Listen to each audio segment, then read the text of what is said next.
put your thumbprint in, which is what makes it a fun group activity, and you could fill it with jam, you could do chocolate, anything you like, of course. Netflix didn't just cancel a cooking show. They canceled a persona. Silently. No press tour, no official announcement. Just a whisper of corporate indifference. And poof. It vanished. The platform that once paid top dollar to secure Meghan Markle as a cultural voice quietly erased her most personal project to date.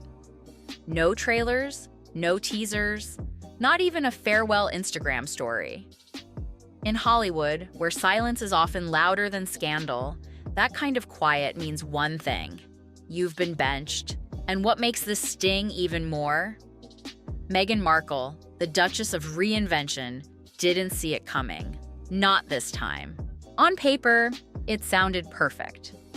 A cooking series infused with personal stories, cultural traditions, and family recipes, starring one of the most talked about women in modern media. It was Meghan's chance to reset her image. After the Spotify fallout and royal family drama, this was the low-stakes, high-feels project that could showcase her humanity.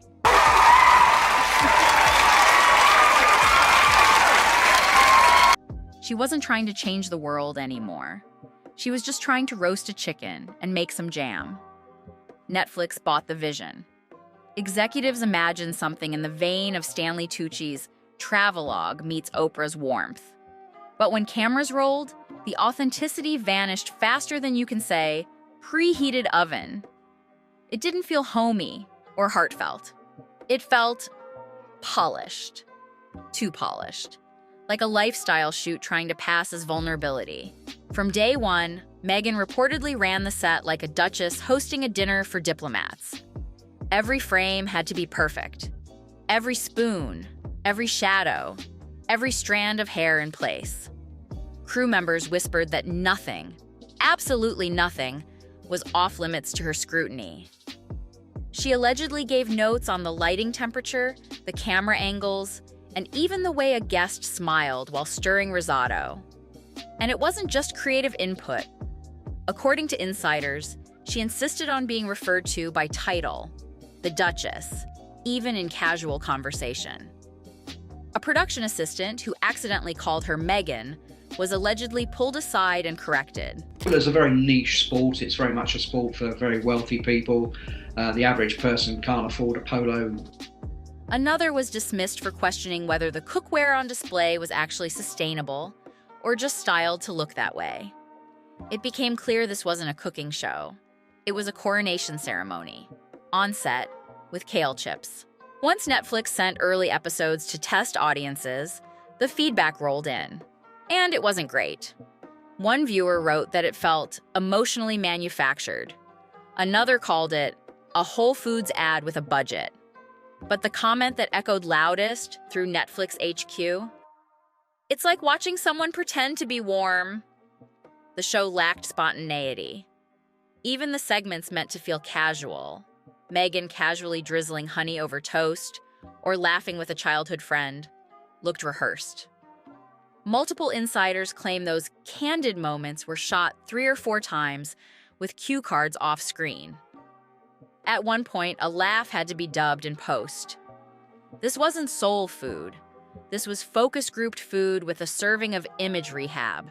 The real firestorm didn't come from a bad souffle. It came from a tomato sauce segment. Meghan shared what she described as a great-grandmother's heirloom recipe. It was supposed to be a celebration of African-American culinary heritage. But historians, food critics, and cultural scholars were quick to point out glaring inaccuracies.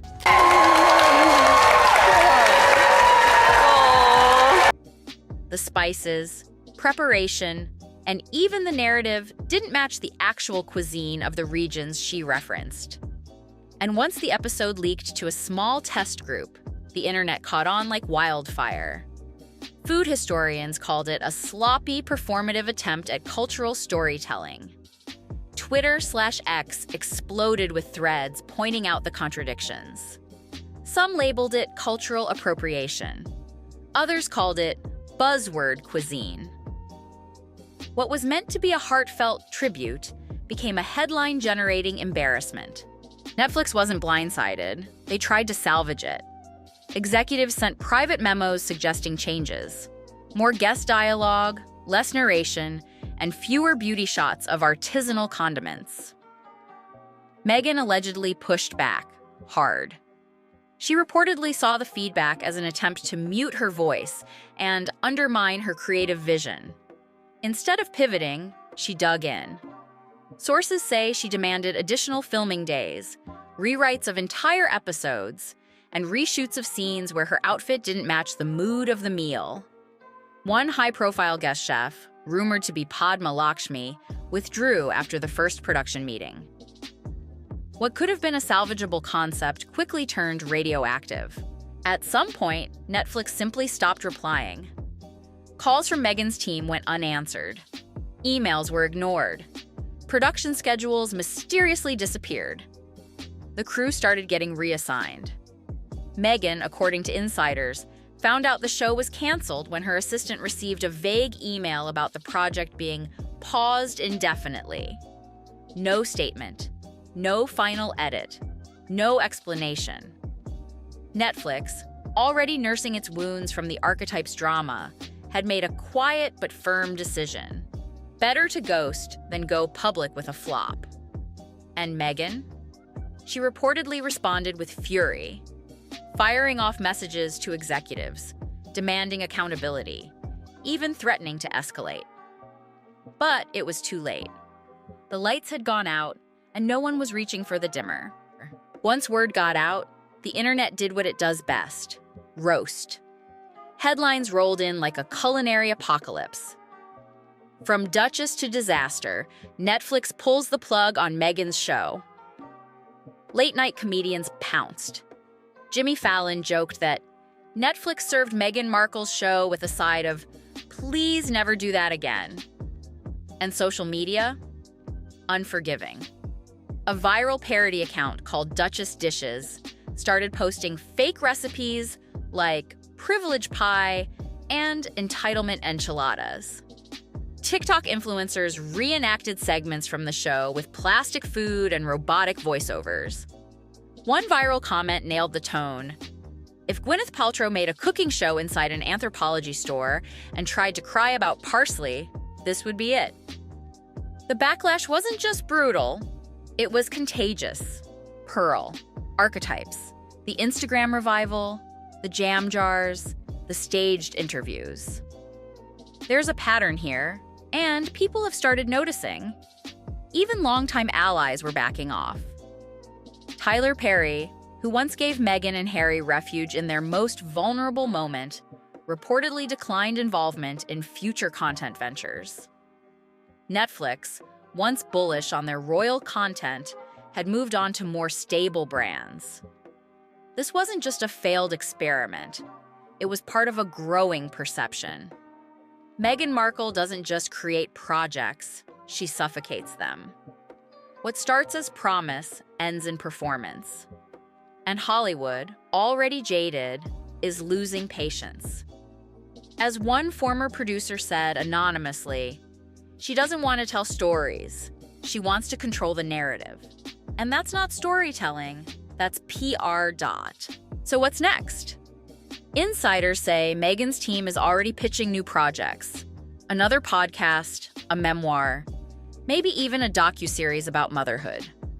One rumor suggests she's eyeing a return to acting, possibly in a prestige limited series. But the appetite? Fading. Netflix has already reallocated its budget. The executives who championed Meghan's earlier deals have moved on. And the public? They're skeptical. Tired of the constant rebrands. Tired of the curated vulnerability. Tired of being sold empowerment in a gift box. Because at the end of the day, this wasn't about cooking. It wasn't about culture. It wasn't even about Meghan. It was about trust. And when the final episode, if you could call it that, vanished without a trace, audiences didn't mourn the loss. They shrugged and moved on.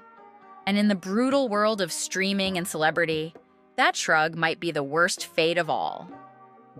Meghan will reinvent again. She always does. She'll find a new platform, a new partner, a new way to sell the same story. But if this latest flop proves anything, it's this. You can lose the money, you can lose the audience, you can even lose the brand. But Meghan Markle, she'll never lose the headline.